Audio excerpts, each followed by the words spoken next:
welcome back, one and all, Gamers. to hello gamers, welcome gamers to another Moodia Club meeting. Today we're going to be talking about Dirt Rally. This is a racing sim game. So, how about everybody just go through your history with the genre, with racing sims or racing games in general, and what brought you to Dirt Rally? We could start with Alex. All right.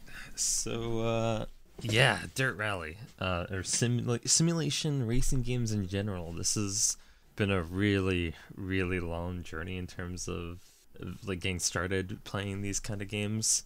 Probably the first one that's notable for me is either going to be Gran Turismo 2, more on the simulation or simcade kind of side of things. I did play Gran Turismo 1 a little bit, but probably the one I remember the best was good old Gran Turismo 2 on the PS1 when I was maybe about 6 or 5.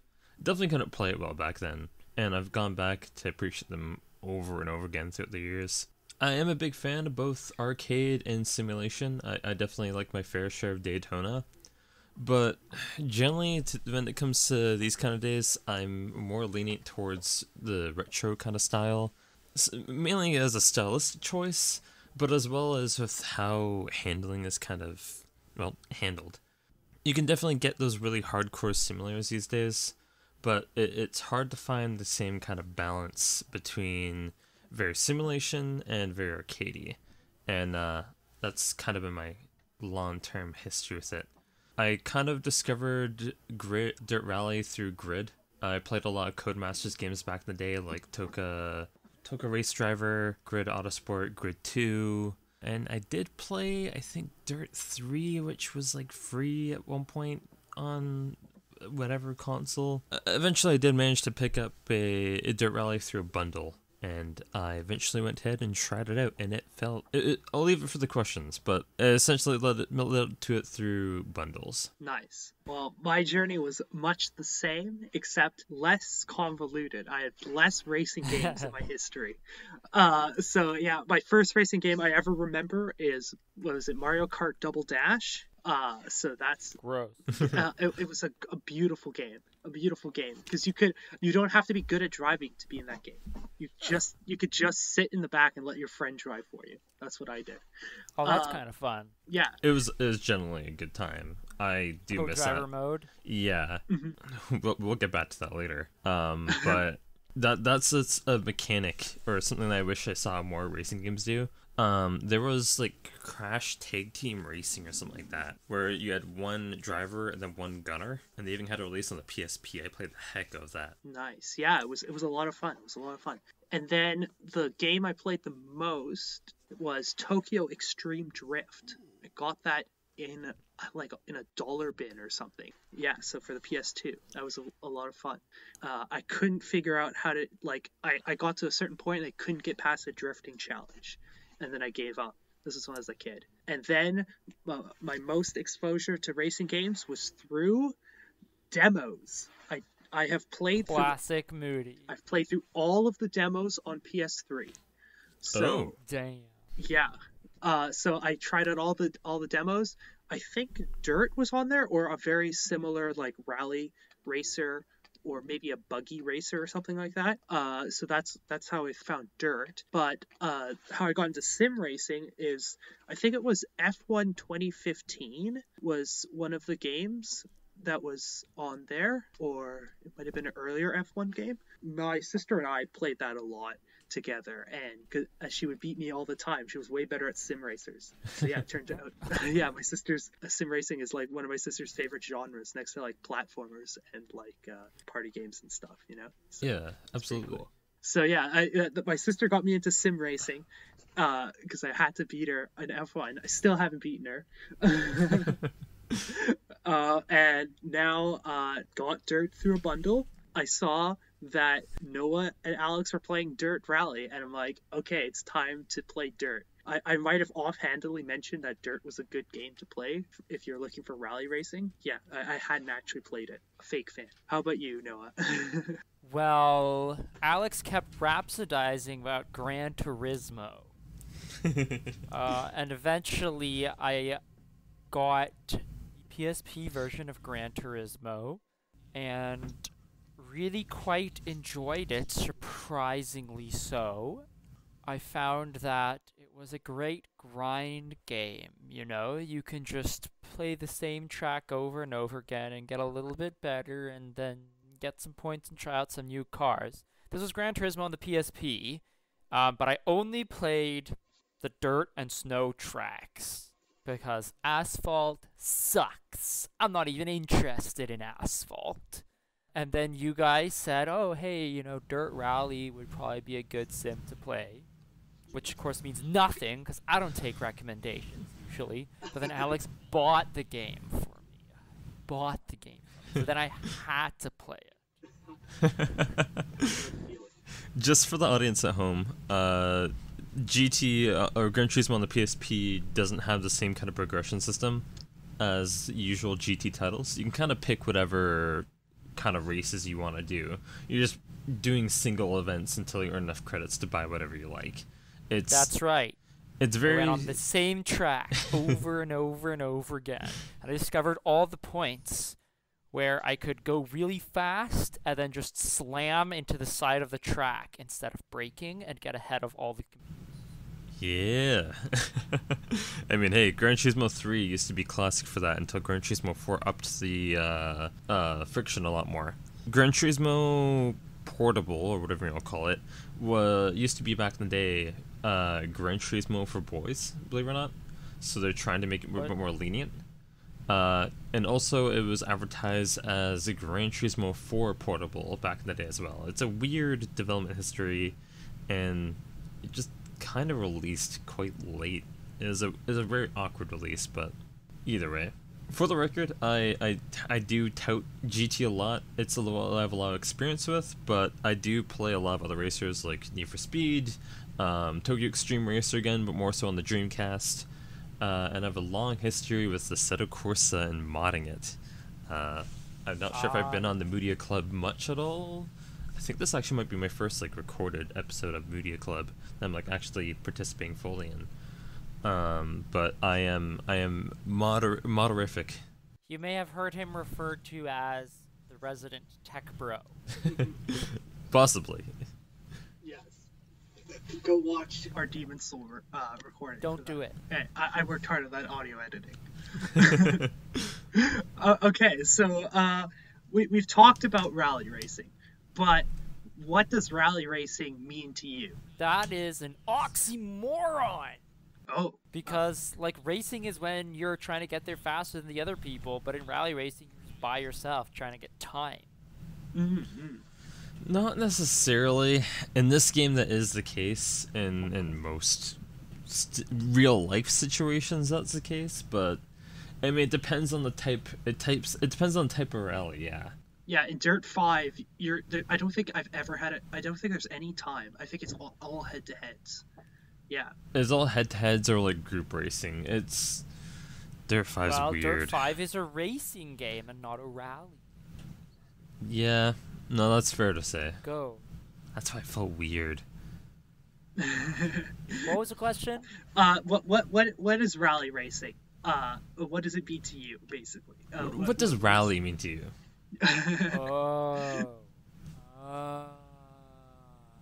So yeah, Alex showed me that video by the YouTuber Driver69 or whatever about the Group B era in rallying. And I was like, that looks cool. I like off-road driving, as I think I've mentioned already. So really, I just wanted some off-road racing.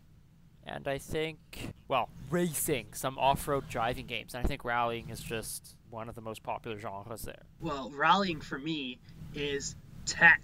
It's all technique, man. You know, you have to like. It's like on dirt. Yeah, like stopping's hard. Turning is like very swingy. You can swing out your back really hard easily. You got to be thinking about like the next 3 turns and things like that. You know, it's I don't know. Maybe I'm driving on asphalt incorrectly, and that's why I lose at F1 all the time.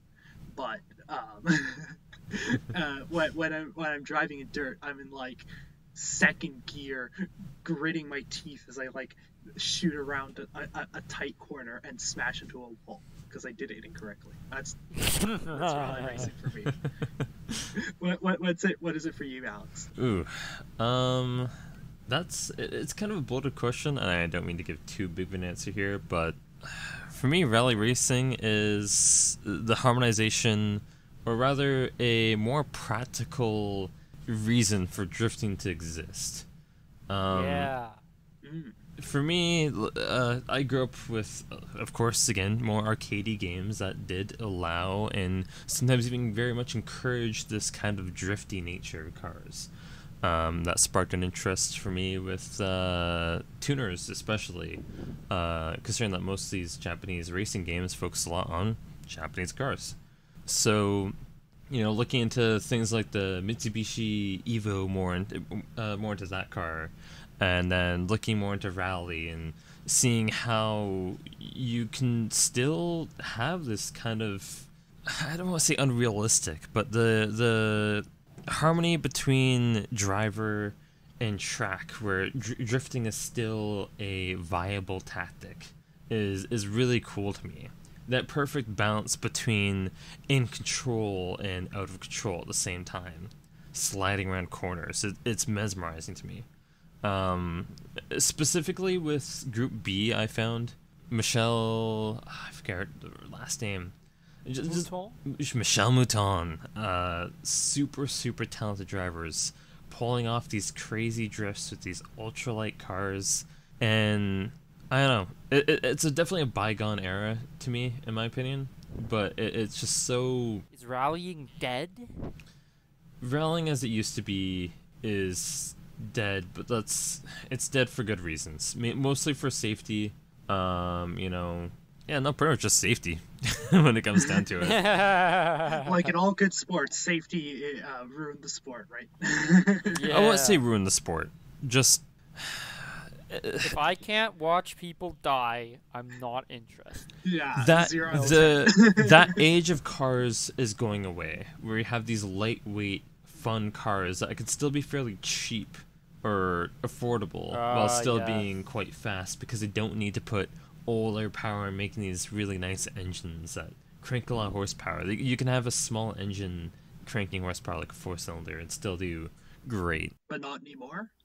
Not to the same extent. You're getting generally a lot of heavier cars, a lot more electronics, a lot more safety features that weigh down the car and make them feel more luxury. But you're not getting something like a Miata anymore, or anything like the old. Are we talking about rallying or the consumer car market? We've definitely gone off track now. But rally cars back then usually were better. Yeah. The golden age. Yeah. Why in my day? The golden age of rally is gone, but that time really. Kids these days don't even know what rally is. that time really pulled me in. Let's leave it at that. Oh, I knew my answer was gonna get bloated to heck. Well, we throw in our 2 cents. Well, I'm gonna throw it back to you, even though you talk so much. Well, got him. What eras of cars did you try out in Dirt Rally, and what was your favorite era? Ooh, I've definitely tried pretty much every era. I have tried every era in the game. My favorite? I would love to say Group B so much. I would love to say Group B. But despite that, I'm probably gonna have to say maybe 80s or Group A. Leaning more towards Group A. To put it simply, Dirt Rally is a very difficult game, and well, it's possible for me to reach that kind of skill cap where I can use Group B effectively effectively in quotation marks, and I wish to reach that at some point. It is a very tall order, so right now my favorite era definitely would have to be Group A, just because how much more approachable it is as someone who, well, isn't super talented in rally despite how much I want to be. Well, as someone who's even less talented in rally, I couldn't beat any of your times. Uh, well, my favorite era, I only tried the 60s and 70s, and I like the 60s better. I like the Ugh. 60s better because they were slower. I never tried a single four-wheel drive car. I think I tried one. Didn't There I? aren't any four-wheel drive cars. All right, yeah, I never tried a single four-wheel drive. But No! it's fine. I tried four-wheel drive in the other dirt games though, which Excuse me, is this a Moodie Club meeting for the other dirt game? no, it is not. It's not. I will also mention in pressure that the other dirt games are not actually simulation. They might be Simcade, but Dirt Rally and Dirt Rally V2 are the only simulation games within Dirt as a series. Fraud. Wait, I might have done it in V2, but only like for one track, and I don't even remember that much. You barely played. Yeah, I barely played V2. I barely played Dirt Rally. Well, I Why did you like 60s better? they were slower, easier to control. Yeah, as soon as I started going over like 50 miles per hour or whatever, I just like would die immediately. Sometimes when I was going 30 miles per hour, I would die immediately. Sometimes at the beginning of the track, I would die immediately. Oh yeah, that happened to me sometimes too. Hey, some of these tracks are really punishing right at the beginning. Some of them even get easier like as you go further. Yeah, it's great. It's great. Well, we're not talking about tracks right now, but we're talking about cars. Yeah, favorite era is definitely 60s. What about you? I tried most of the eras. Okay, I tried 60s a good amount. I hardly tried 70s. I tried a bit of 80s, a good amount of Group B four-wheel drive, a tiny bit of Group B rear-wheel drive. I spent the most time in Group A, and then I spent a good amount of time with the F2 kit cars, and then I played the new cars a little bit. My favorite era. Shit. Well, I like kind of jumped to Group A from the beginning. Like I did the 60s a little bit, but I was like, fuck this. I want to drive a four-wheel drive car. Boo. And Group B is too extra, so I started with Group A and played a bunch of that. I think I like Group A, but I also like the newer cars a lot. It's fun to like drive and the car like turns. You know? Oh yeah, we should probably say. Well, I guess we could. This could be like a really quick question. What like assists did you have on, or like things? Did you play with any like assists turn on? Like they turn on a lot of stuff by default, right? But talk about like what you turned on, what you turned off. Noah, you can go first. I did third-person view. Otherwise, I had most of the assists off. So I didn't have any ABS on most of the time. Didn't have any traction control or anything. So yeah. Yeah. I'm the exact same. No traction control, no ABS. When people were watching my stream, You're not the exact same, fool. yeah, when people were watching me, sometimes I would turn on third person to be nice, but most of the time I was in dashboard view, Monster. like a boss, like an absolute Chad. How about you, Alex? Did you have any assists on? So I think I was the only wheel user here. When I was using my wheel, I was all assist off, including being stuck in first person. Again, when streaming, I did get forced to go into third person by someone. Yeah. When playing controller, it depends. I would sometimes bounce between having ABS set to 1 or off. The ABS settings goes from 0 to 5. So I would have very minor ABS, which is a bit more understandable for controller with how it works. It is a bit hard to balance that sometimes on some tracks. It depends on the car. But for the most part, I've been running no assists at all. And so, what was your favorite car? Now that you know we were all driving as technically as possible, with as least assists as possible. So we'll talk about our favorite cars. Alex, what was your favorite car to ride? It's gotta be the Mitsubishi Evo. That's like the car. You casual driving a new car New. with all the torque vectoring and flippin' LSDs and mushrooms. And freaking electronic safety Ooh. measures. Ooh. Ooh. And you wonder why all the actual people don't drive old cars anymore. Why would they drive old cars when they could be driving Land Evos? Look, I understand why those cars aren't driven anymore. It's just that they have such a high skill ceiling. Oh, I can't even say anything like this because I haven't driven the cars for myself, but racing them in game, they have such a high skill ceiling.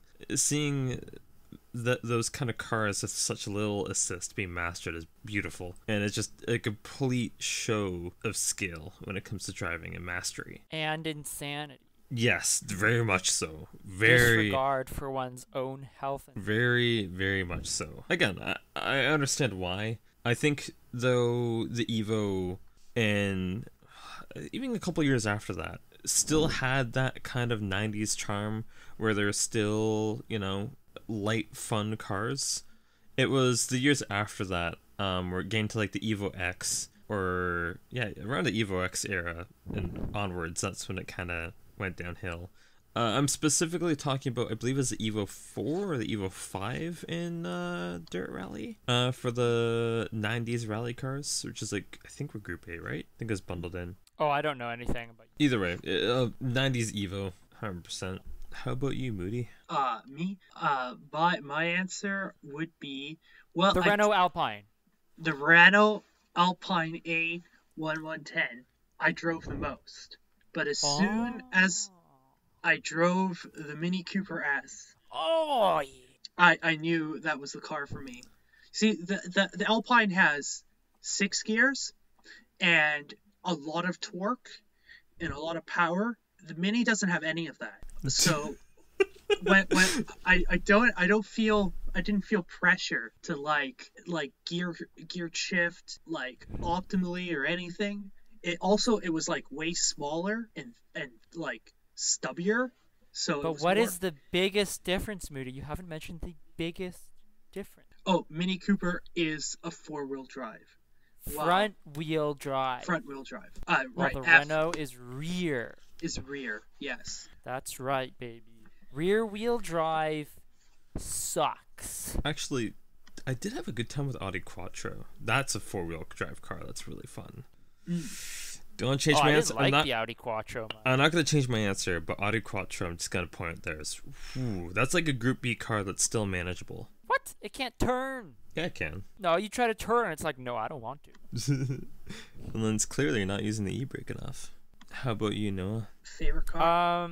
I liked the car I used the most was the Lancia Delta Integrale, the Group A one. Ooh. I feel it's a nice, like as old as you can get, 4-wheel drive car. And it's small. I like small cars because when I'm, turning sideways on the track, there's not always enough space for these massive boats. So it's a small car and it's fairly maneuverable. Yeah.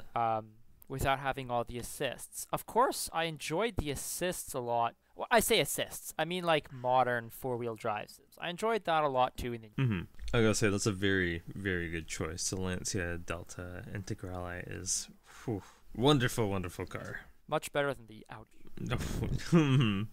Well, you have to admit that the turning is better. Hold on. If I recall correctly, I could be wrong on this, but the Lancia Delta Integrale was actually supposed to compete with the Quattro, but what happened is it came out too late, so they finished building it after Group B. I believe that was a different car. Different car? Wasn't it the Delta? It happened, there was a couple of cars. Like the Ford car was meant to go into Group B. The Metro MG was meant to go into Group B. But they were all, the Russians had some car that was meant to go into Group B, but they were all like really late, so they never got to compete. Yeah, wait, even the RS200 didn't get to compete? I think it got to compete a little bit, but not much. Yeah, not much. Not enough to ever do anything. Yeah. I believe at the time that Group B stopped, it was, the Lancia Delta S4 was, at the top. Yeah, actually, I think you're right. It was the MG that was too late to even compete at all. like just barely too late. Anyways, I got shout out also the Ford Escort Mark II, my only 70s car. It's nice being able to recover very fast because it had a good acceleration on it. So I want to shout that out. If you're gonna pick a only like 70s car, that's not a bad choice. Oh well, it was the cheapest one. It was the only one I could afford. Yeah, no, it's a And good choice too. talking about only what I could afford, what game modes did you play? What was your favorite game mode to play? We'll start with Noah this time. And why? I like to just get on the track with as little flim flam and pageantry as possible. So I just played the custom event and just did individual races. I'm not really a fan. Like, I'm really there to drive and have fun. I don't really care about like competing with AIs of arbitrary skill, which you don't even see race, they just have times at the end. Yeah, so I just played that. The same way I played Gran Turismo. I just play the track over and over again with different cars. Well, I'm a bit of the opposite. I did a little bit of the free play in the beginning, but I mostly played the career for progression, baby. Progression. I tried out all the different modes in the poor aggression is right. Yeah, it was. Yeah, poor aggression, because I just kept on crashing and losing all my money. But yeah, I eventually was able to buy all the 60s cars and 70s cars. So there you go. Yeah, it was. Why did you play that mode? There was like a reason to like I was like, okay, even if I'm doing bad, I'm still like getting money and like progressing up the cars. And it was like I wanted to like my goal was to get out of the open.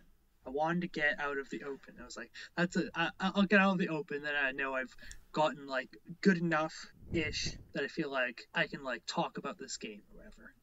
Some people like structure. Did you make it? No, I never made it open. With the Mini, I got so close with the Mini, and then one race, I totaled the car. It was complete write-off. Even with it totaling off the car, I finished like 4th. No. So I was like 15th in one race, and all my times added together or whatever, it was like 4th overall. I was like, oh! It was so close. I was so close. So I bet if I went back now after and went through it a couple times, I'd be able to do it. But if I didn't total my car, my poor Mini. Yeah, I do see the appeal in having like a structure to give you little rewards for playing the game. Like I did like that about Gran Turismo PSP, that they give you points and you're always trying to go and buy some new car. Versus when you're just playing the custom events over and over again, your only reward is you're getting better at the game, seeing your time and stuff. Yeah. Well, my points weren't going to buying new cars. My points were to hiring the best pit crew I could possibly afford, because I would total my car all the time, and then be like, okay, we're gonna fix your car up. How about you, Alex? What mode was your fave? Ooh, so I really like the campaign mode, but the problem with the campaign mode is I feel I kind of like doing the events as one big chunk, almost to the point of like structuring it as if I'm racing. I like the experience of setting up my wheel, setting aside a huge chunk of time in my day to do the championship or whatever event I'm doing, and then go to like the next set of events, do the whole shabam in one go, and like each day I do that to kind of like keep it fresh in my mind. I hate like leaving in the middle of a championship and coming back to it later. So the problem with that was it's a big time commitment. Yes. And honestly, Dirt felt really good as a jump in, do a time trial, leave. Like it was a very fun hop in, hop out kind of deal. Of course, it's a bit more difficult to get good that way early on, but I feel like repeating it over and over again helps reinforce that muscle memory. So yeah, in the end, free play end up being kind of my go-to, and especially if you have friends where you can kind of compare times and like say, hey, we're gonna be grinding this track right here, right now, and then you do that for like a week and see who comes out on top at the end of it. Yeah. That's really fun to me, and the best part about it, it's multiplayer, but it's in a way that is flexible to whatever your schedule is. If you can't get anyone on at the same time, but you can have them at different times, they can kind of play it whenever. If I want to, Yeah. like, hop in at like 5 a.m. in the morning, start playing. Asynchronous multiplayer. Asynchronous multiplayer. It's a wonderful thing that I feel is kind of missing from a few games like to this day. Like I remember good old games that had email-based multiplayer, where you do your tasks, you get your save, you send it over to your friend, and they do it back, and then send it back. It's Civ, right? Civ had that. yeah, Civ had that. It's cool. It's cool to me, and I feel these kind of alternate play modes should be explored further in time trial or free to play on Dirt Rally. It scratched that itch in a few different ways. So, learning to drive is what learning to drive rally is. There's a lot going on, right? Yeah. What did you think of this game's tutorials? Huh? The tutorials. Oh wait, no tutorials? There are no Tutorials, huh?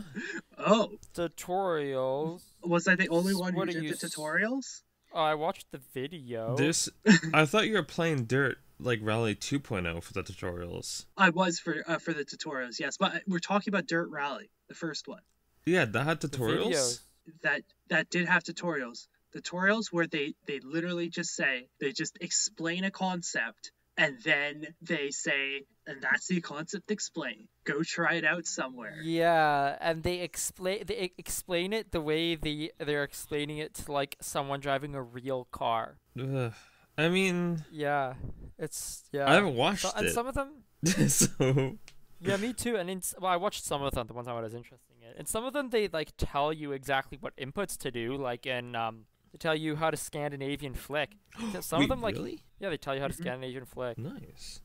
They tell you gotta get to the side, brake, Turn the flick, one way. blah blah blah blah blah blah blah. Yeah, they tell you everything. Mhm. But then some of them like handbrake turn, they just say, oh yeah, handbrake turn is blah blah blah blah blah blah blah It's blah. a And they type talk of about turn. yeah, they talk about its applications, and then they never actually tell you like how to do it. Yeah. It's like, yeah, I just guessed from the name that I put the handbrake on and turn, but like, come on. Yeah, when to apply the handbrake or anything. Yeah, I could really use tutorials, Uh, especially for such a difficult game. I mean, I think it really goes to show that the fact that I was completely oblivious that there's tutorials at all is a really big sign. I mean, game devs, like, if your genre is something that isn't really well explored, your onboarding is really, really important here. I have played a few rally games, but definitely not something that's definitely a simulation as Dirt Rally. And Moodie isn't as acquainted with racing games except for like Formula One. Oh, I lose to my sister. Yeah. Yeah. C'est la vie. And then Noah, I think it was only Gran Turismo PSP mostly for the most part. That's right. Yeah. Only Gran Turismo PSP. 3 people who are kind of new to your genre, your onboarding process. Wait! You're not new to the genre. New to like simulation rally games, yeah, new-ish. Mm-hmm. Regardless, though, Maybe they assume because it's such a niche genre that it'll be enthusiasts that will be playing the game. That's the wrong mindset. Yes, it is the wrong mindset. Look, if you want, you have it pop up immediately and hit B to like get out of it, to completely avoid it. That is 100% fine. Actually, that's exactly what I'm looking for. But your onboarding process is really important for these niche genres if you want to build a bigger fan base. I think probably the best example of this is Skullgirls.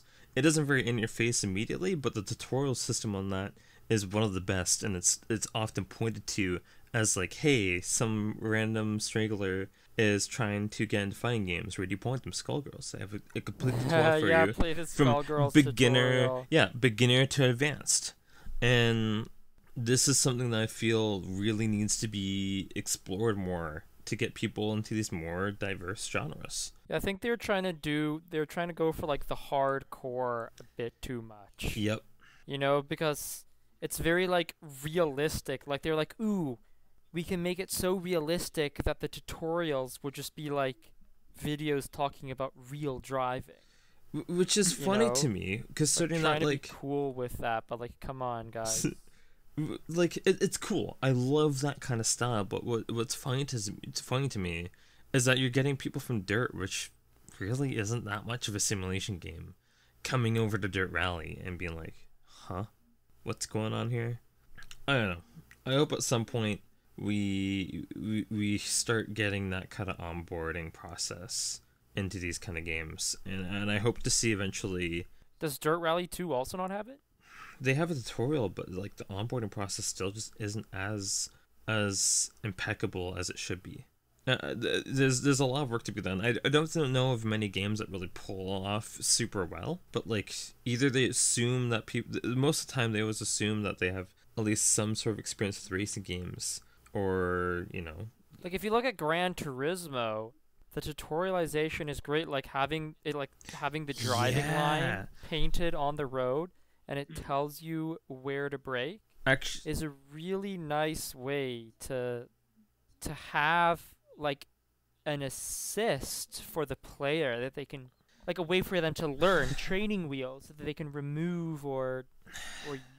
So that's an assist, and I get that, but I feel bringing up Gran Turismo actually is a really good point, because the mainline Gran Turismo games actually get you to do a license test. It's a series of tests where they guide you through a bunch of different stuff and teach a bunch of techniques.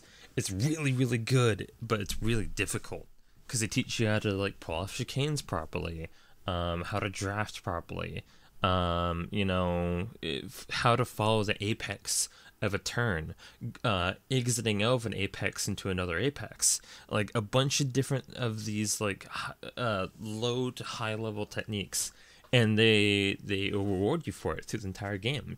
You get a bronze, silver, and gold based on your time, and then getting bronze all of them awards you with the car. What's your point? My point is that Gran Turismo has that kind of onboarding system in place that I was talking about, and they do a really, really good job. Shit. If you want like a good example of like a really, really good in-depth onboarding process, Gran Turismo is the place to go. Preferably the old ones. The old ones. Come on. Gran Turismo sucks. Yeah, 7. Yeah. It doesn't suck. It's still. Blah, blah, blah, blah, blah, blah, blah. well, anyway, Dirt Rally. Hearsay. Yeah, hearsay. Okay, well, we'll talk about our favorite place to be. Where did you love to race? Where was your favorite racetrack? Your favorite place? We'll start with Alex this time, and then we'll go down. Probably Jamsa, Finland. It's a place in Finland. Okay. J accented A, M, S, then accented I have A. got no idea how Finnish pronunciation works. Yamsa. Yamsa? And I shan't attempt it, because maybe Joanne will someday see this recording, and if we mangle the language of her people, she may be vexed. Oh, yes. Uh-oh. Well, I have some Finnish friends, too. I have Finnish friends, so it's okay. Mm-hmm. Yeah, exactly. No, okay. That's how that works. Okay. Why do you like Finland? So... The food's good. Is it? Don't they just No. fish? Savages. Just saying out where you know to older food. They have some good food. I'm just joking. I haven't tried. So if we're gonna be honest, if you just want to have fun and have a good time, and probably the easier tracks to start with, Finland is probably one of the better places to go. It's a wide track that has some bumps. It has a bit of elevation, but for the most part, it's a pretty flat track. Well, it's got jumps though. It's here and there, very minor. It's got some. Well, yeah, some massive jumps, but it isn't as frequent as other tracks. Yeah, that's true. Yeah. You get one once in a while, and that's fun. It isn't like overbearing. But for the most part, the tracks are pretty wide, and you're just dealing with gravel. I do like my winter maps, but I think Finland is probably my go-to. But just because it's flat and wide? It's a very fast track. If you want yes, some more, yes, yeah, I did notice. Yeah, Finland is definitely way faster than the others. yeah. So you can have But a I find blast. that's a different kind of difficulty, isn't it? It is. It very much Like, is. Yeah, navigating that kind of stuff at high speed compared to navigating a very twisty mountainside track at a lower speed. Yeah, but I can actually follow the wise words of "when in doubt, go full out." Yeah. Colin McRae. And then you die. Yes. Crash. Well, no, you Helicopter. don't die. You die later after the race. Helicopter crash. Yeah. Kobe. Is that what we're saying, Kobe too? Go on. Oh. Yeah. Oh. Well, And on that I'll bombshell. say a basic guys, asphalt. Boo! Why are you playing the game? They should ban asphalt. This is dirt rally, not asphalt rally. Yeah, Moody. Germany. Ew. Germany. Ew. I actually kinda like but Germany. Moody, the rocks. They put rocks right beside the track just to fuck with you, Moody. I know. I kind of love Moody, it. they put chicanes in your face just to fuck with you. Okay. Yeah, and I put the call outs like too late, and they're like Ooh. chicane ahead. I'm like, oh shit! Oh, Okay. what's that bale of hay? I'll keep driving straight. Chicane! I'm not changing my answer, but Group B rally cars on that truck is so much fun because any mistake you're just screwed immediately. It's so funny. Hey, what's a chicane, anyways? Isn't chicane French for scold or something? I would have put you- past. You get scolded after you do it incorrectly. Yeah. Or even if you do it correctly. Well, if Yeah, they your co-driver's got like that depressed Oh man.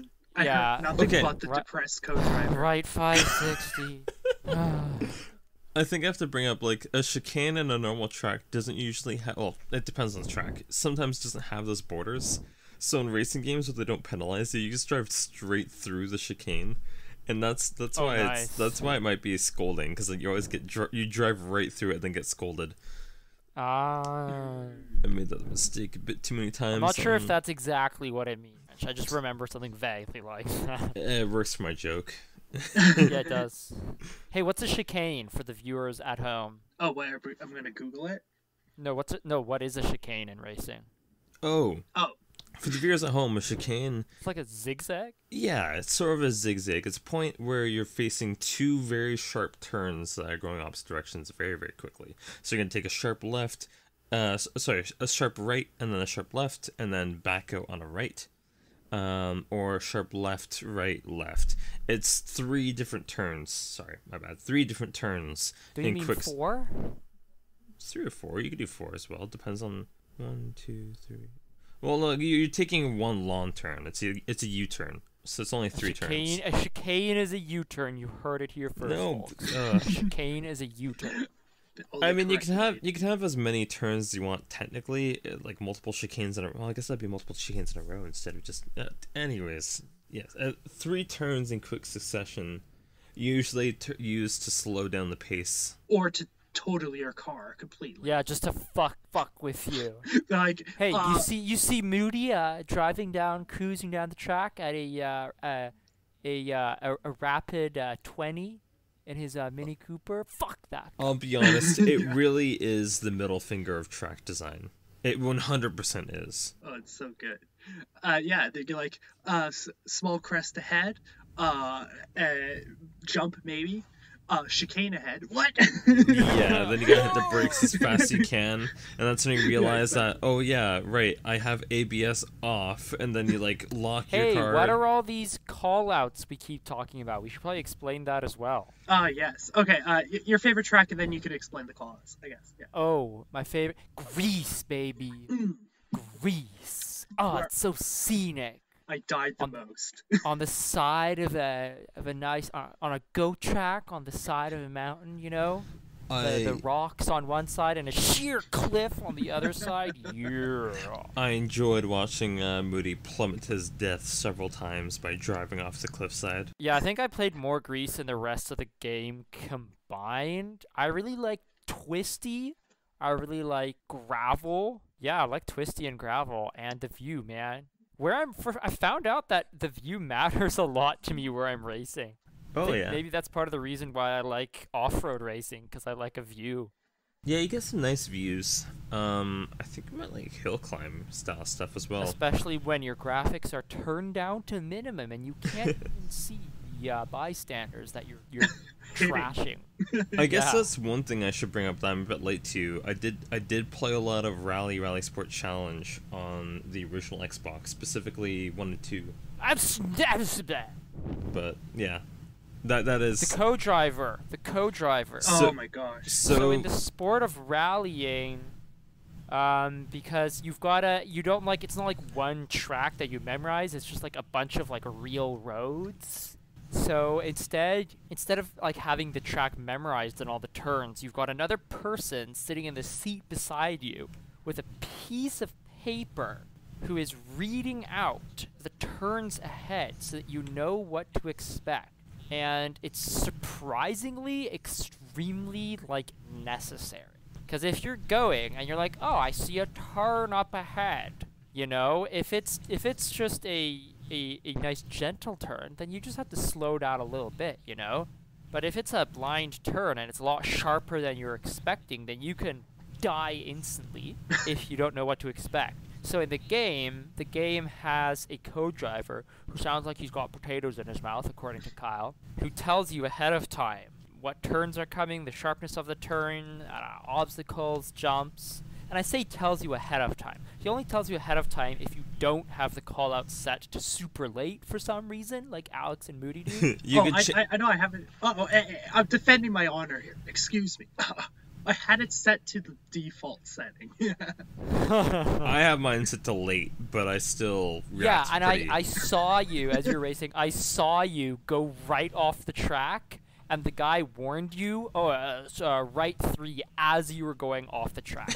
Yeah, that's too late. Dude, That's late too- callouts are not good. Yeah, they're deadly bad. Okay, it depends on the track. Some tracks they tell you a pretty good time, sometimes just tell you a bit too late. Okay, yeah, okay. It is difficult when the callouts are early and like tells you that like, oh, there's a right 5 ahead, but there's a left turn right in front of you.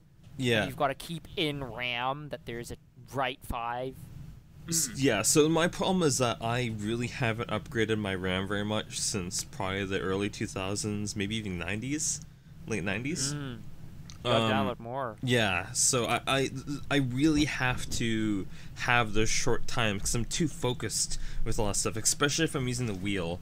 Because I think you've also actually you've seen it where I'm tossing the wheel left and right really Yeah. fast. There's too much going on for me to focus on a call out and keep it in memory as I'm doing this little stuff. It's again like a testament to how complex rally racing is. And to bring a bit of a more of a real world aspect to this, in most rallies, what they do is you go through a little run through the course quickly, slowly, not going full speed, and what happens is the co-driver will literally take notes and personalize your pace notes per race. So they'll have their own jot note, they'll jot each little part, and if there's something that the driver notes that they think is important, they'll write that down in their pace notes. There is... I see. There's a landmine in the middle of the road. Yeah. Make sure to Chicane. avoid that. Chicane. Chicane. Richard Burns' A landmine rally... would be a lot less dangerous. Yeah, exactly. And You can Richard... avoid a landmine. In Richard Burns' rally, you have to do this, and I experimented with Dirt Rally, actually, where I played with a friend. We turned off the co-driver audio and the HUD, so you don't get any co-driver. We got notes that were pre-made on GitHub.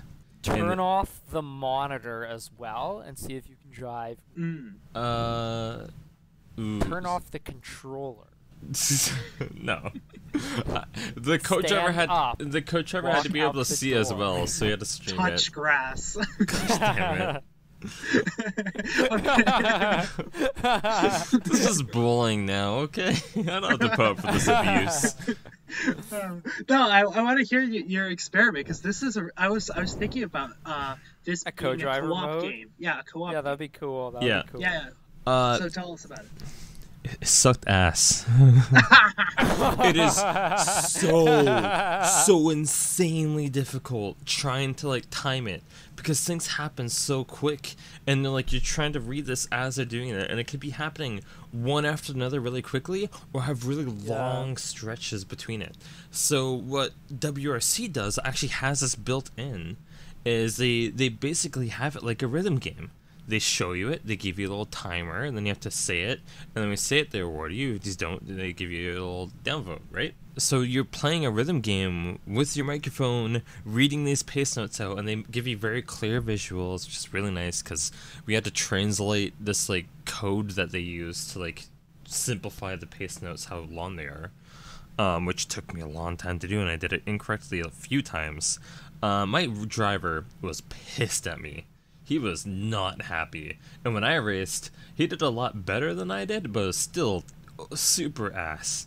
It was just not good. Nice. That sounds great. Not a good time. I 100% recommend that, like, if you have a co-driver, look into different ways you can make a little co-op fun thing on the side. Oh, like, not even, doesn't have to be co-driver, just in general. Oh, Alex, but what about the role-playing? What about the simulation? The roleplay? Well, if you want to go roleplay, you want to do Richard Burns Rally, right? And then you want to use a program that times your pace notes so you can get it allocated. Stream that and your game to your co-driver. Oh, but real people don't have a timing program to time their pace notes. You can have it set to GPS. Also, I need a simulator that shakes me as I'm in the co-driver seat, you know, to try and disrupt concentration. Yeah. And shift side to side while he's taking those, like, yeah. your, like, guts are moving in, and you're like, oh my gosh, I gotta read out the next one or else I might die. Alright, what's the next question? Oh, I wanted to hear everybody's favorite, like, moment of the co-driver call-out. Because I've got one, personally. So I'll go first with this, and we'll see if anybody else has got it. Just when I was racking up damage, and it was sounding more and more defeated and depressed. They did a good job. And he was like, left tire deflated. Engine is overheating. This poor guy. We got a right one coming up. And I'm going like 10 kilometers an hour. And he's like, yeah, right one coming up. I'm like, because they slow down his pace while if you're going slow, right, to try to have it. So he has that very slow, annoyed voice. While you're just like burning your car. So that was my favorite. Those are my favorite co-driver moments. Yeah, and you have to really listen to the voice, because if you turn off the assist that has the symbols on the screen, then you have to listen to the voice. Yeah. I wish that was one problem with playing in third person, is I would have liked to turn off some HUD elements but leave others. But it only had the option to have all or nothing on the HUD. Really? I thought. Yeah. Oh, alright. Like, obviously I need a flippin' speedometer. No, you don't. Listen to the engine sounds. Not a speedometer, the other tachometer. Why? Okay, well, Alex is huffing the exhaust in order to tell him how fast the engine is revving, so he's on another level. I need a tachometer. It's running a little bit rich. That's a higher RPM. Turbo activated right there. Yeah, the supercharger. Yeah, that's some high RPMs there. We're around 6,500. Yeah, my favorite. My favorite is the wrong way callouts. Wrong way. You know, when you like go off the track, when you turn backwards. Yes. And you don't even turn backwards. Oh yeah, when you don't even know, you're like, I'm going wrong way. Or when you're in Wales, and there's freaking junctions, and the only way they mark which way is right is by having these tiny little toothpicks sticking in the ground. Maybe if you have your graphics not at minimum, there's like more like stuff to show you where to go. But at my setting, there's just toothpicks. You know, so like, oh, he said left 5, and then you turn left, not realizing that's the next turn. You hit a bunch of toothpicks a wrong way. Yeah, it's literally the same with the higher graphical settings. It's literally toothpicks. I think they might have some flags on them or something, but yeah. Freaking whales. What about you, Alex? I heard some of the question. But co-driver call out, your favorite one. Oh, my favorite co-driver call out. I don't think it's actually not quite a call out, but just like he's telling a call out. You like do a roll, land back on your wheels. Like during the roll, he completely stops what he's saying, completely silent. You land back down. He's completely straight again. He's saying the rest of the call out like nothing happened. It's so entertaining to me. A true professional. Complete balls on this co-driver. Complete straight-faced, going, He must be a cameraman in his spare time. Exactly. Oh my gosh. Absolutely. I'll tell the cameraman story really quick. So yeah, it's Germany, my favorite track. Yeah, Germany. Woo! I'm going, and it's like, right 6, left 6, crest, and then he's like, square right. I'm like, oh shoot, and I just smash into the rock. Germany is really like flat and grassy. So just to fuck with you, they put these big rocks by the side of the road because they're like, oh, this isn't hard. We'll put some massive rocks here that they can run into. Yeah. So yeah, I smash into this rock. It's not even massive. It's like ankle height. I smash into this ankle height rock, and behind it's like knee height. Knee height. Yeah, knee height rock. Yeah. And behind the knee height rock is a cameraman who doesn't even flinch, and he's holding his camera stick. I think he flinched a little. He flinched. He flinched, but then he got right back at it. This is yeah. Did he flinch, or is he just trying to get a better shot of you? Or was he just teabagging? Oh yeah. Yeah. He was like, oh, I didn't adjust the zoom fast enough. I have to lean back. Yeah.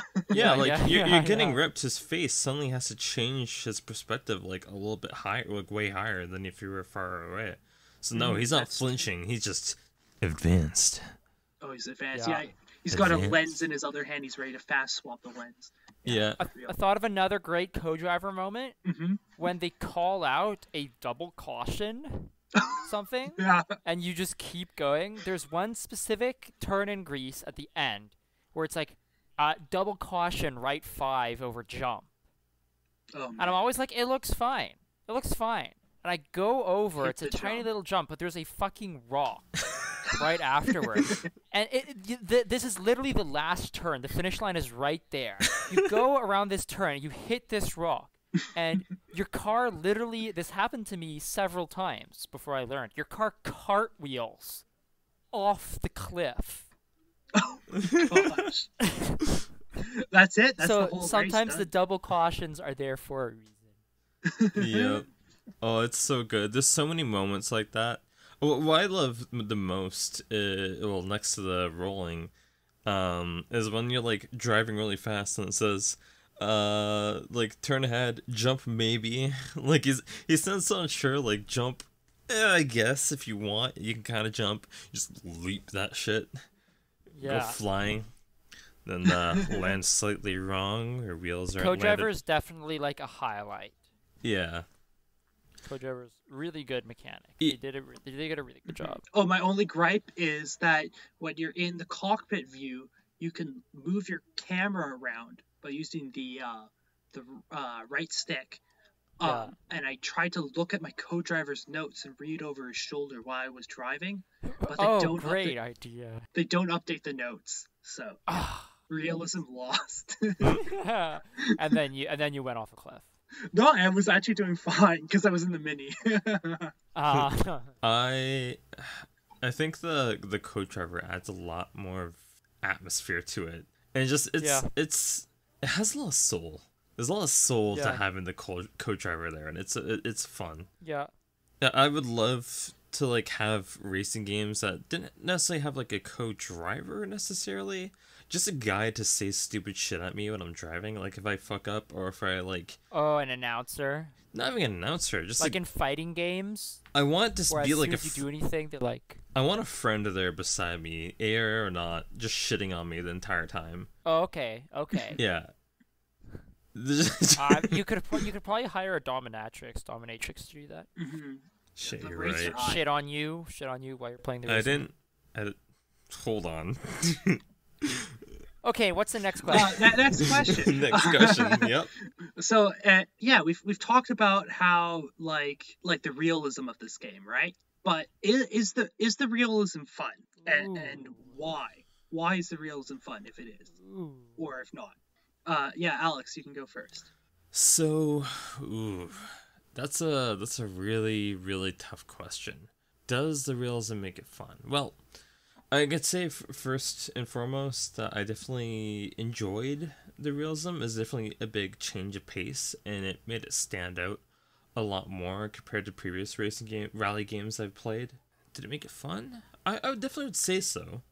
I feel there's definitely a place for the more arcadey to exist with the simulation, and maybe it'd be nice to have a separate mode in Dirt Rally to experience a bit more forgiving simulation in some instances. But overall, yeah, it was fun. It was very teeth clenching. The difficulty was really up there, which I just haven't experienced with a rally game to that extent in a long time. Like, even getting across the finish line was such an extreme challenge to me at first. Yeah. And once you do start pulling off, once you start learning that, it's a reward like no other.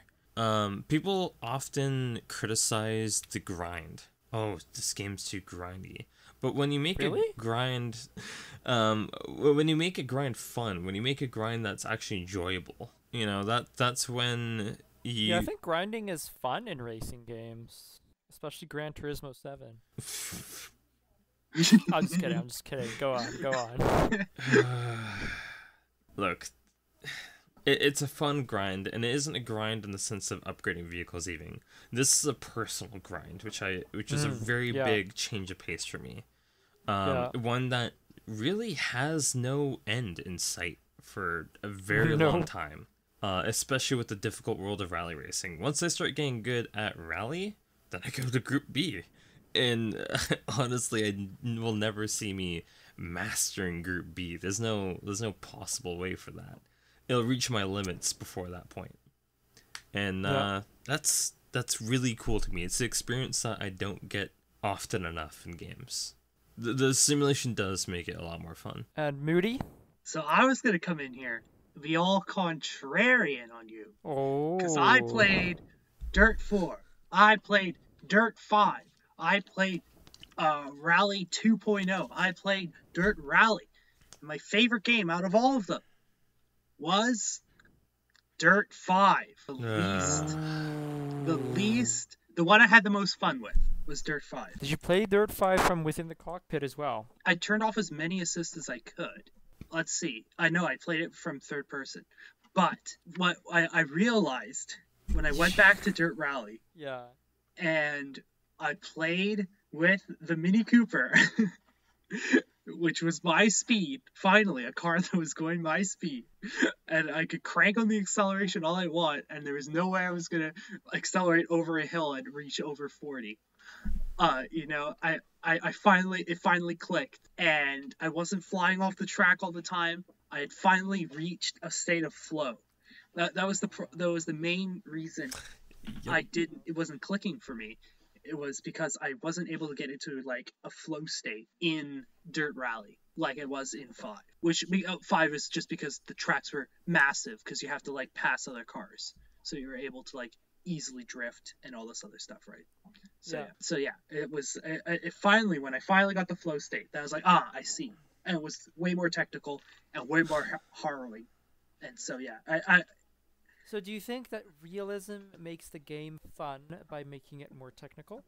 Once you it gives you a lot more to think about. It's more active. Like in the Dirt 5 or whatever, I would be racing on a truck, and I would be going like, I would just crank on the accelerator, and I wouldn't have to brake into most turns or anything, you know? Kind of like I could be listening to a podcast in racing. If I listened to a podcast and played Dirt Rally, I would be I'd crash my car because I couldn't hear my co-driver. It's a completely different experience, and it's more active. It demands more of you. Mm-hmm. It demands more of you for sure, and I think the way we kind of adapt this comparison is even comparing between Doom 2016 and Doom Eternal. Of course. Yeah. Doom Eternal is way more realistic. That's not what I'm Yeah, saying. the Doomslayer, how would he destroy That's why Carl demons? liked it so much. Yeah, for the realism. The Doomslayer obviously had a grappling hook since the beginning, if you look into the lore. Yeah. No, what I was trying to say is with Doom 2016, you can kind of play however you like. There's no specific weapon you have to use, Which whereas is unrealistic. whereas with Doom Eternal, you really have to use and learn how to utilize every single tool that you have available to you. Hey! What? Realism, is it fun? To me, I think the realism is fun. I think to me it's because I am really interested in the mechanical capabilities of the car. I'm interested in the technology going into, making these cars fast, making them maneuverable. And I think when I'm playing a less realistic game, you're not actually experiencing, or you're less experiencing the capabilities of real technology. You're experiencing some kind of fantasy, which may be very fun and cathartic. But when I play a game that I'm told is realistic, then I feel more like, oh, I can make judgments on this type of technology. I feel that now I can make a judgment that I like four-wheel drive cars much better. I feel that I can make a judgment, oh, the technology in four-wheel drive cars has improved a lot over the years. I think I can make that judgment because it is like that in the game, and as far as I've been told, the game is pretty realistic. So I think that, to me, is what makes realism fun. I noticed that I am not into role-playing in realism. I never had any pretensions of like being in the cockpit. I don't actually care about accurately simulating me driving the car. I'm not into the role-playing. All I care about is accurately simulating the relationship between the car and the track, which I think that is the reason why I have never given a shit about the cockpit view. Would you say that extends to even like a car PG kind of environment? Well, I guess, have you really tried like I didn't play that game much, no. No, I was thinking like even just a mainline Gran Turismo entrance. No, mainline Gran Turismo entry. I don't know, I've never played him, but like Okay. no, I don't think I would be. I don't think I'd be interested in feeling like I'm the one driving the car. I meant more car PG as in like the kind of progression system as well. Oh, I mean progression systems are fine. Okay. I guess that's a bit anyways, regardless. Just also for a note for like the 3 people that play iRacing, we definitely know that it's not 100% the most realistic racing game you can get, especially for rally. But hey, it's one of the closest we got. Close enough is all I want. Close, it's still accessible. Yeah. Yes, I didn't get into car tuning at all. I was like, fuck that. Oh, did anybody get into car tuning? Of course someone got into car tuning, Moodie. Alex? Think of the company we're in. Alex, you got into car tuning. Oh, yeah. Tell us about this experience. So car tuning is the same as you would expect in any other car tuning game. Or game that was car tuning. It was numbers. Honestly, there's not much to say when it comes to it. You're getting a pretty average tuning system. You're not getting anything where it's really in depth. There's boost power or limits of the materials they're using of the engine, or anything crazy in depth like that. You're not getting anything quite like automation or, like BeamNG. So, it's still really good. I like doing it. I 100% recommend learning how to properly tune your cars for the track, because you'll get a very big noticeable edge over opponents versus those who don't. But for the most part, it's what you'd expect. Nothing noteworthy. I think maybe if I felt I was good enough at the game, to actually notice the handling subtlety caused by tuning, then I'd be more interested. But I mean, I did dip my toe into tuning and try to like change some setting to the extreme, and I found that I wasn't really sophisticated enough to notice it. So I was like, well, I just won't do it. I think you need to play a game, or at least talk to someone on the side who can kind of explain what each setting would do and how to actually affect it. Because just changing one setting to the max or to the minimum, depending what the setting is, probably won't do anything really. Your brake bias. Brake bias should do quite a lot, depending if it's like front or rear. Well, it depends on the car. Was it a front wheel drive? Oh, I assume it's free. It's gonna be all wheel drive, right? So yeah, it should play a decent amount of difference. But yeah, change that all the way to the front, and then changing your brake pressure to like max. Yeah, that's gonna be Disable both brakes. Engine braking only. engine braking only. Dear God. Yeah. Brakes are just slowing you down. That's extra weight. Yeah. Oh no. Brake rotors? Co-driver. That sounds like a cosmetic part. Co-drivers. Co-driver? Cosmetic. Throw him out. Yeah, throw him out. Just have him on radio. There you go. Yeah. Better yet, have him bicycle behind you. Better yet, don't ride in the car at all. Just ride a bicycle and save all the weight. Yes. Yeah. Strap the engine to the bicycle though. Yeah. For the speed. My bicycle has Yeah. a V8. Yeah. But no brakes. No brakes. No, that's cosmetic. Yeah. Too bad you still get hit by an armored van and die in explosion. Yeah. Immediately. What's the next question? Next question. Oh, I just want to say I'm waiting for the ultimate realism in the game where you get hit and you fall off a cliff, and then you die in real life. Yeah, that's. Yeah. Oh God, we're gonna That's get the realism nerve I'm geared looking for. dirt. Oh no. Oh no. Well, that'd get everyone to drive really slow. Yeah, exactly. Yeah. You die in dirt, you die in real life. That's it. I mean, I think like it you can't fully simulate driving behavior if you don't have the threat of death. You know, like no matter that's what, like if you're super driving in a Hold on. real car, your instincts are gonna be like, don't kill yourself. Way Whereas if you're driving in the game, your instincts are like, go for it. Go fast. way back in the day, I played a Arma 2 server when I was little. Cause back when Arma 2 had the like free version. If you died in the server, you got banned from the server for 3 months. Hell yeah. 3 Wow. month respawn times. Let's go. That's good shit. It was a really fun They server. should have that in this game, except they should have it coded in. Yeah, so you can't like join the game again for another 3 months. Yeah, Yeah. you get like hospitalized. Yeah. A hospitalization No. chart. Oh, this would be Welcome. super meta. Okay, so what happens if you die in the game? Or like crash in the game, right? They kick you back out. If you try booting the game again, you see yourself in a hospital bed. You pull out a PSP and then play like a what was it called again?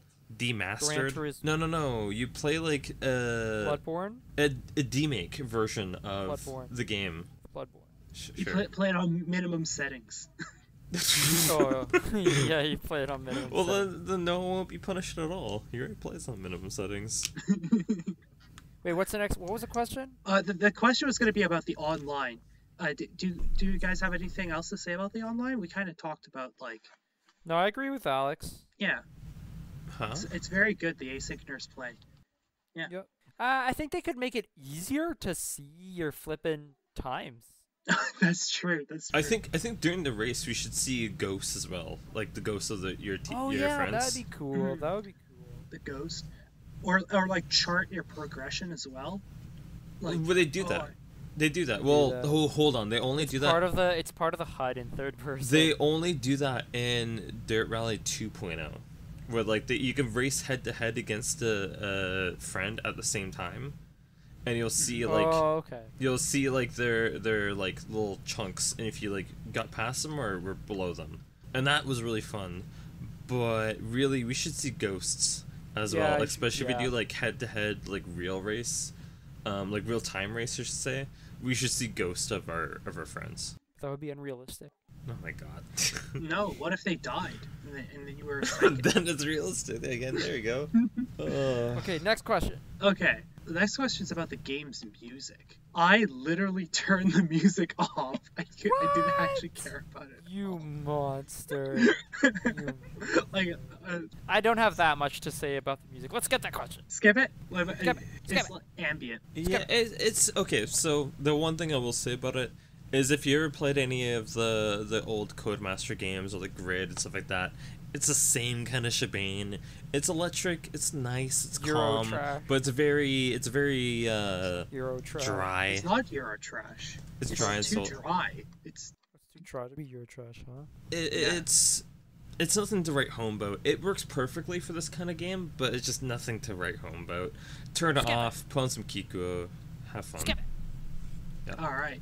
We kind of talked about this when we were talking about our favorite car, but we'll set it in stone. Preference between rear, all-wheel, and front wheel, And That's why? and why? Yes. First. You can go first, Noah. Shit, I admit it, I can't drive rear-wheel drive cars. I don't know, I just turn backwards.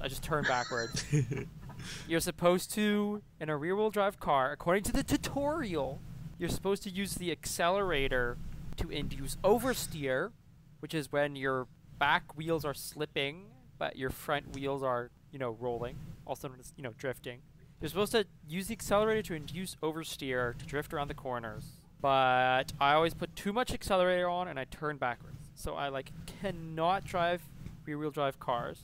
I liked front-wheel drive cars. I think like Moodie with the Mini, they're much friendlier, and fluffy and easier to drive, and they don't turn backwards. The problem with front-wheel drive cars for me is that sometimes I want it to drift for longer, but in a front-wheel drive car, there's a limited amount of time that you can drift for, because you can't maintain the drift, because as soon as you accelerate, your front wheels go forward and you stop drifting. So I think all-wheel drive cars are a nice balance where you don't just turn backwards, but if you're going around a long corner, if you floor it and turn, you can still oversteer pretty sharp. All right. What about you guys? That's a very good breakdown. So, you're saying all-wheel then, right? I'm saying all-wheel drive, but I also liked front-wheel drive a lot. I really liked the F2 kit car. Ooh, yeah, those are fun. I never drove all-wheel drive in Dirt Rally, so absolute. Didn't even play the game. Shame. Didn't actually play the game, but I could say my least favorite drive. Oh well, I'll talk about that later. I like the rear wheel. I didn't spin out at all, but maybe I wasn't drifting at all. So maybe that is what's happening. The front wheel was, it felt too fluffy. I guess I use the handbrake more with the front wheel. Yeah, the handbrake is nice, but sometimes you just wanna just turn more degrees, on the turn, but you can't. You just have to slow down out of the drift and then drive and then just turn. Yeah, just turn normally. Yeah, so that's why I couldn't control the rear wheel. Actually, the 70s one, the what was it called? The Ford Escort Mark II. I was actually able to control that one a little bit better actually than the Alpine. So yeah, and I raced with that for quite a few because I do find that it does matter which car you're driving. There was a single rear-wheel drive car. For some reason, I think this was an 80s car, the Renault 5 Turbo. For some reason, I could drive that car, even though it's rear-wheel drive, and I have no idea. Maybe Alex has some insight on why. Yeah. You know what car I'm talking about, Alex? Which car? The Renault 5 Turbo. You said it felt good despite being a rear car? I could drive it despite it being rear-wheel drive. Every single other rear-wheel drive car I drove, I just turned backwards. Oh, is this a corner? I'll turn backwards. But that car was fine most. Renault what? Renault 5 Turbo. It's one of those hot hatches. Let's see. I mean, it could be because of the... It's a mid-engine. Yeah, I was going to say, it could be because of the way the car's balanced. That you're not drifting out as much. But Yeah, it is. I'm certain you would have played some other rear-wheel drive cars that are balanced quite like the Renault 5. I played some other mid-engine rear-wheel drive cars, but I don't know. Yeah. Like a lot of the Lancias were mid-engine, but It could have been even the default like brake balance, brake bias. yeah, maybe that was it. Yeah. Again, like each car comes with their own preset tuning. Maybe the Renault just worked for you more. Yeah. Yeah. And what about you, Alec? What out of the three, the Triforce A, B, or C? Well, considering that I like the Evo the most, you'd expect me to say all-wheel drive, but one more turn and I'll sell the score. A rubber fire screams into the night. I gotta go with rear wheel. I love me some drifting. I love So good. blasting on some Eurobeat and having a good time. So it is very difficult in this game, but once you get a proper tune going and learn how to properly utilize the e-brake for some of the sharper turns, you can start drifting around corners in a rear-wheel drive car pretty well. I still had the same kind of problem with all the cars where it's hard to keep the car centered on the track. That I had more of a problem with than actual drift control.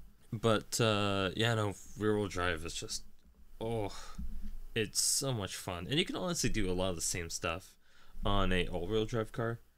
Front wheel drive car to a lesser extent if you play with the bias and set to the rear instead of the front, and avoid using the e-brake maybe, or maybe you have to use it more. I actually forget. You can play around with it more. You can kind of get that same kind of feel of it, but rear felt the best for that kind of stuff. So yeah, overall, I'm probably gonna have to go with rear wheel drive. Was my go-to. Especially the kind of cars I like.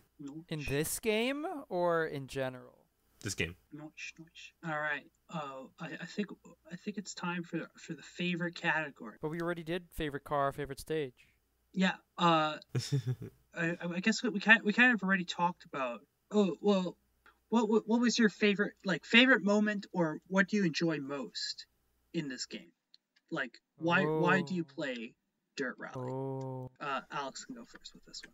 So, I think I kind of touched on like the time trials between friends. That was definitely really high up there. But if we're gonna say like another thing that I really enjoyed, once you really mastered it, oh, it's so much fun. But when you mess up terribly and manage to continue and still finish a really good run, that was, oh. I remember it was on a snow track. I forget what country it was in. I hit a snowbank, rolled in the air 3 times, landed back on my wheels, and went through the entire race, no problem. I think I rolled again as well. Like, just constant flipping my car, rolling it, landing back on the wheels, and keep on going as fast as I can, because I was just so done retrying that track in the beginning, because the start is very icy, so I had a lot of trouble with traction. But like once I got past that point, I'm like, yep, full send it. And it was, oh, when you get in a flow when it works, it's beautiful. I think you can you can ruin your own fun a bit if you like restart too much, you know? Yeah. If you try to always go for the perfect run and are very hard on yourself, then it can really take away your fun. Whereas often the funnest runs are when you're like, I'm already fucked, and then you just go and have fun. If you want one word of advice from me, and this I'm gonna meme it up and even finish in say in GT7. Never restart in GT7. Always finish the race no matter what.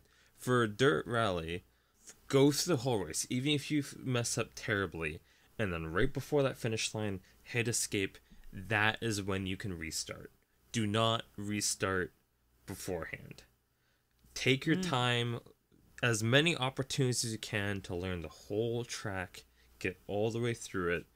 And you might think you want to be practicing just that one point in the track over and over again. Having time to kind of breathe from that and let it sink in, and then let yourself process what went wrong.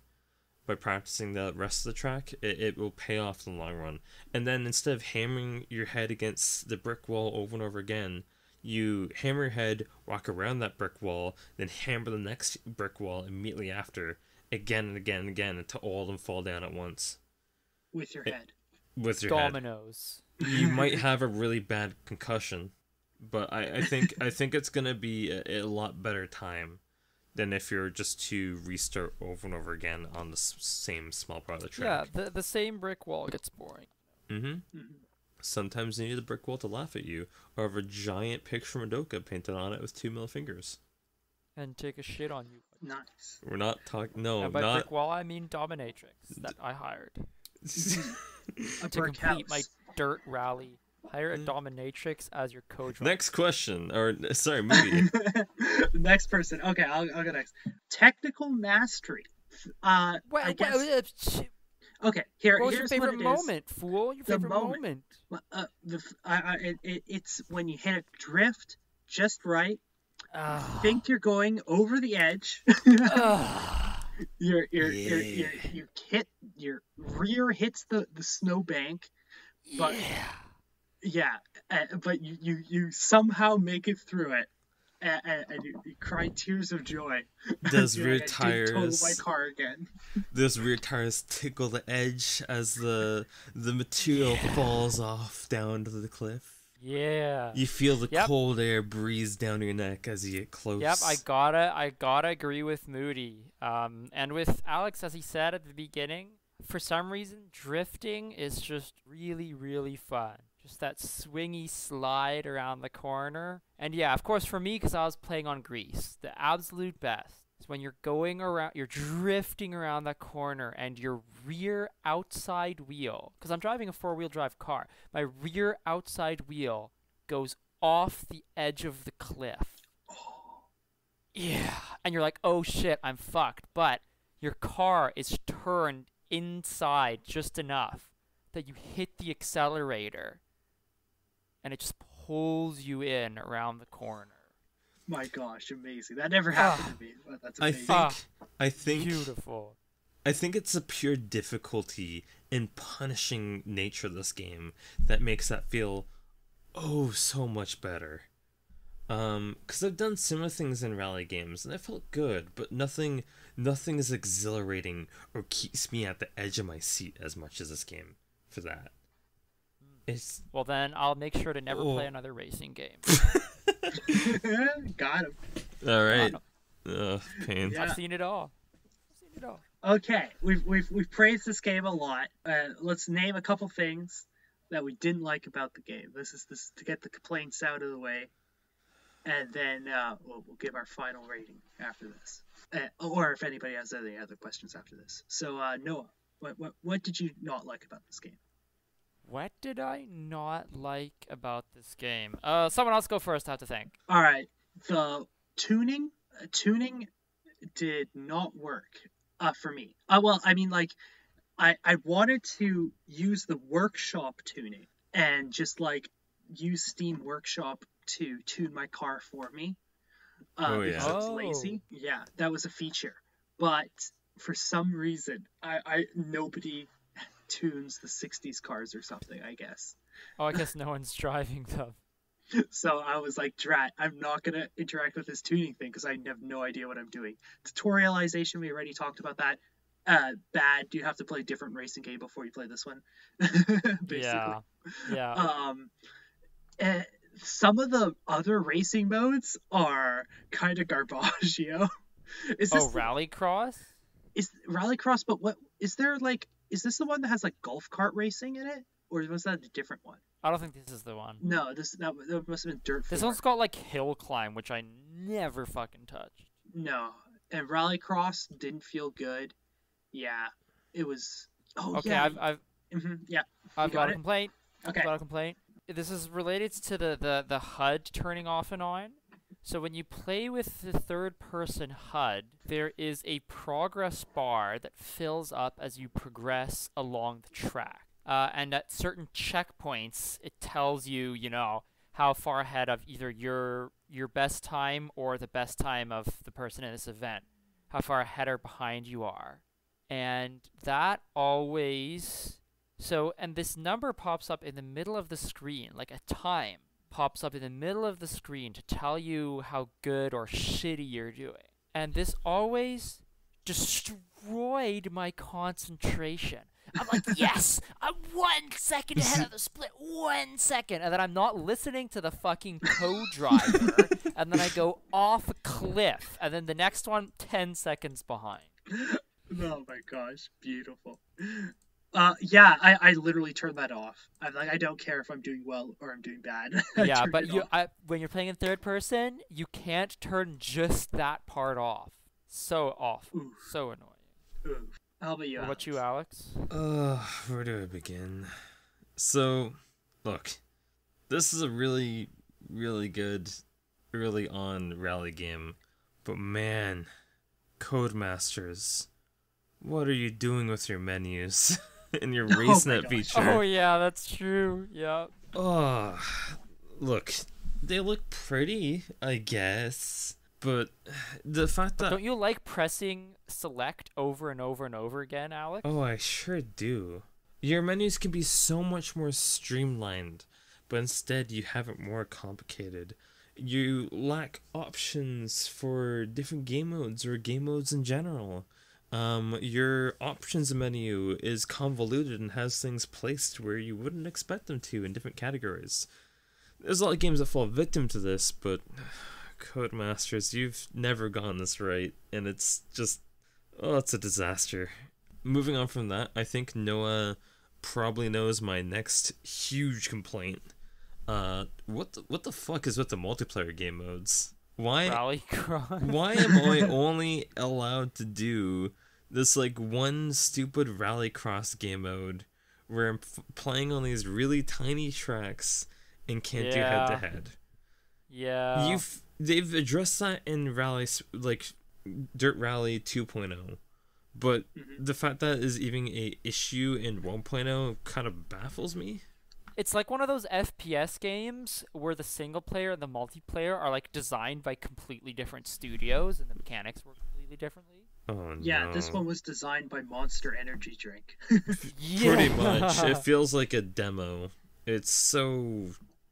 Ugh. Yeah, really, they could have like a much better head-to-head with like Ghosts in general. Like, come on, Ghosts in general, like even like the multiplayer they had in Dirt Rally 2.0, if you wanted to, like I feel they could have had at least some tracks that were designed like 1-to-1, like have someone side by side, because they had that in I'm not sure if Dirt 2.0 has it, but I know Rally Sport Challenge had it. It was a blast where like you just side by side, you race on the same dirt track, and there's fence between you. You could do an initial D thing where one person starts behind the other, and if the front person makes distance, then they win. Yeah. They could do something like that. That would be cool. Yeah, that's doable. But they're too busy jerking off over realism. Yeah. The multiplayer, we got the menus.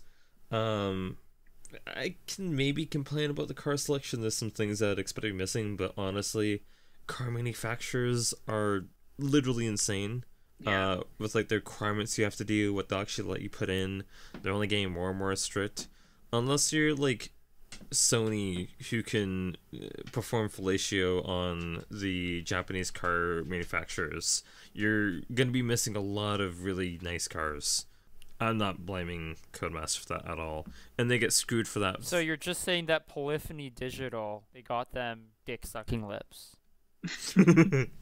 Yes. No, it's... They get cars designed for the game, never mind. Jeez. They design cars for... Yeah, pretty much. Incestuous. They're 69ing with the car developers. Regardless, I maybe would have liked a couple more tracks. They never experimented with tracks that aren't real, which, sure, realism, but, that would have helped with the multiplayer. It would have helped with more selection. Yep. Like, you have the framework to do that. There's a lot of cool things you could have done. It just kind of didn't. It feels very unambitious, and a few different corners of the game, and I wish they kind of pushed themselves a bit further in this especially game. the lack of dominatrix mode. Where they Okay, shit next all over you. question. Yeah. All right, next question. Well, the next question was going to be the rating, but before that, do you guys have any questions you want to pose to the group before we give our final rating? Yeah. What techniques did you learn, and what techniques would you like to learn? Ooh. Well, I'll go first because I was the least technical of everyone. I learned how to drift not well with like front wheel and rear wheel. I learned like handbrake turns. I did a lot of those. I really want to learn. Oh, what's that one that's got the weird name? The thing you have to use. Scandinavian flick. The Scandinavian flick, because I can't get through chicanes for the life of me. Oh yeah, I guess a pendulum turn would be good for a chicane. It'd be amazing for a chicane, and I can attest to that because I've done it. Yeah, I try it. I attempt it on chicanes, and I just like die all the time. Usually the Scandinavian flick, what it does is once you do that like first turn, it'll pendulum pretty heavily, so you have to counter steer a lot. But with chicane, you can kind of let it flow you throughout the entire set really, really smoothly. Yeah. So mastering that perfectly. Nice, I've only done it like maybe once or twice, but when you nail it, oh, it feels so good because you cut off so much time. Yeah. It depends swing on that ass around, baby. Yeah. it definitely relies a lot on how large the chicane is or how long the chicane is, but And how fat your car is. Oof. yes. Mini Cooper all the way. All right. So yeah, Scandinavian flicking through a chicane. That was your like technical achievement there, Alex. Technical achievement, yes. What about the tech that you mastered or you feel that you mastered? I definitely didn't learn anything. So mastering's probably good on it. I'm gonna be honest though, I really didn't master anything. I definitely learned a lot more about locking my wheels up and when to do that properly. Specifically utilizing the e-brake to lock my rear up for drifts. Yeah, e-brake is nice. Yeah. What I learned when my dad was driving his car was when he switched it into winter mode.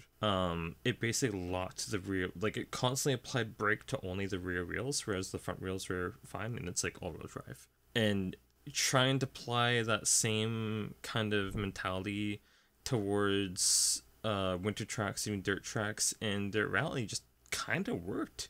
It just kind of clicked, and I was finding myself able to take some of these sharper turns by like forcibly locking up my wheels. My rear wheels as quick as possible by having a pretty hard rear wheel bias and having a lot of brake pressure or utilizing the e-brake directly. Yeah, handbrake turns really nice for taking sharp corners, and I think they're pretty easy to get used to too. I got like decent at Scandinavian flicks or pendulum turns when you like you swing your ass out in one direction and then swing it back around to turn really hard in the other direction. I was like okay with that. I could get it like 60% of the time, working on it. I think like the big mountain of tech is braking and accelerating with the right intensity to keep traction. That's really hard. So like I was like trying, but I think you might need better feedback, like maybe a wheel or something, or some, I don't know. Wheel helps to like tell you when your car is sliding. Maybe the dominatrix like whips you. Maybe she has a vibrator and she turns it on proportional to the amount you're slipping. That's the way to do it. I'm gonna call Codemasters right after. Yeah. And tell them. I think there's actually an app for that. Yeah. Oh yeah, buttplug.io. Oh god. Yeah, there you go. Thanks, So Alex. cutting that really quickly, the Xbox controller with its vibration motors in the triggers can do a bit of that. Wheels obviously have a bit more to it, but even then it's definitely nothing close to what you get with a full like motion setup. I think ideally, what you'd have is something like the DualSense's adaptive triggers. I feel you can kind of Oh, yeah. program a lot Oh, of yeah. feedback Yeah, into that. the PS5 controller has triggers that like kick and stuff and rumble. They can kick, they can rumble. Rumbles is like more vibration modus, but like they can push back against you. Wow, I thought it was just a gimmick, but hey. No, there's a bunch of off topic, but there's a whole bunch. I'll talk to you about that later. Super All cool. right. It's like adding extra buttons almost. Okay, so rating time? Yeah, I had one last question. Yeah, one last question. What are you gonna do with all that junk? All that junk up in your trunk. I'm gonna get you drunk. Okay. with all that junk inside my trunk. Oh yeah. All right. I think we're good here from the last question. There we go. All right, last question is the rating. What would you rate Dirt Rally? 4. 4, really? Yeah, I really liked it. Like I really like the base mechanics. Oh, Driving, really good. sorry. Order out of 5 or out of 10? Oh, out of 5. Oh, 5? Okay. No 10-point scales allowed. Then Yes. yeah, I'm gonna have to agree with Noah. If I catch someone using a 10-point scale, that person will be banned. I run the server. You can't ban anyone. I'm gonna rate this a 4.2.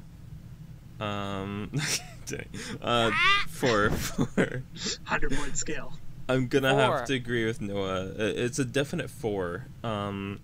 There's not a lot of games of its kind, and it does a pretty good job, but I'd love to see some more onboarding and more attention to detail in a few different corners of the game. Yeah, just a bit of honestly a bit of like frills. More. Like extra extra stuff, yeah. Give me more. It's just so bare bones. V2 or so 2.0 offers a bit more of that, but like they gotta do something to bring a lot more attention to Dirt Rally specifically, because I feel if they did the same kind of campaign they had with Dirt 5 but with Dirt Rally, they may have gotten a lot more attention. What they should even do is pull a like, I gotta say the name of the game, but I'm telling you, Dominatrix mode is the viral marketing strategy that Codemasters needs for this franchise. Yeah, they send a dominatrix in the mail to game reviewers. Yeah. Nice. Yeah, the gamers. So Moodie, what's your rating? Oh, my rating? I don't know, guys. You're giving it a 4, but I feel like it doesn't do enough. Like it does what it does well. How many cars did you drive? Huh? How many cars did you drive? I drove 4 cars total. 4. All right. So as I'm saying, what it does well, the tracks, the cars, the simulation, but as like it's lacking in so many basic areas, like the UI and all these other things. The UI is like a minor niggle. Like this game could have worse UI and could still theoretically be a 5 out of 5. So I would still say it's important for onboarding, but when it comes to a final overall rating of the game, it's minor, yes. Okay, yeah. Yeah, well, onboarding is an important concern, and so is the lack of better head-to-head modes. Yes. Yeah, the lack of better head-to-head modes, and just this is like one of the worst onboarding racing games experience like ever. Like, watch a few videos and then that's why it doesn't get a 5. Yeah. Honestly don't think this game onboarded Moodie. I was gonna say it's, but honestly, guys, I'm gonna have to give it 4. It's just what it does well. It does so well, you know. Yeah. It like it. Yep. Even though it like stumbles at like basic stuff like onboarding the player, like getting people invested to play the game. Once you're invested, it is deep. The tech is deep. The feeling is deep. The emotions when you're driving and the stress, the elevated heart rate is great. Almost as deep as I want the dominatrix to get. Yes, with the butt plug that vibrates on turns. Yes. Okay. Yeah, Alex, you had a last comment to make? Closing note, I think Codemasters, if they were going to do Dirt Rally again, fix your onboarding, but I think one opportunity they might want to take and look at is even playing a bit more on the history of Rally. Oh yeah. Teaching people about Group B, getting any current racers even, or even Oh, hey, quotes. there's a big complaint. There's no fucking blurbs about the cars, man. Oh yeah, yeah. A little blurb, like I don't know, like if I wasn't listening to Alex and like googling shit and playing Gran Turismo on the side, I wouldn't have any idea what any of these cars are. Come on. Yeah. Come on.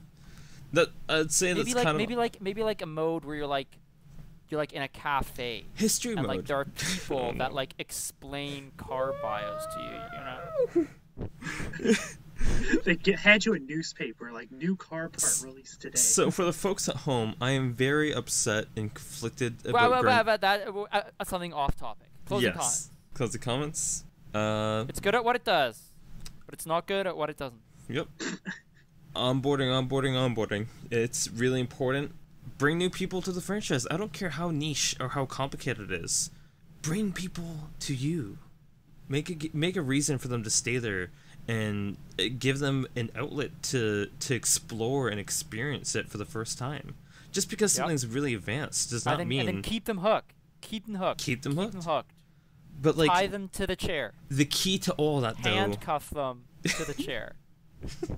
The key to all that. Hire a dominatrix. Send them in the mail to handcuff your players to the chair. The key to all that is onboarding and maybe dominatrix. No shitting though. No scat. Yeah, really. All right, I think that's it. I think the one in the bag, one in the trunk. Flush it down. See you guys next time. See ya.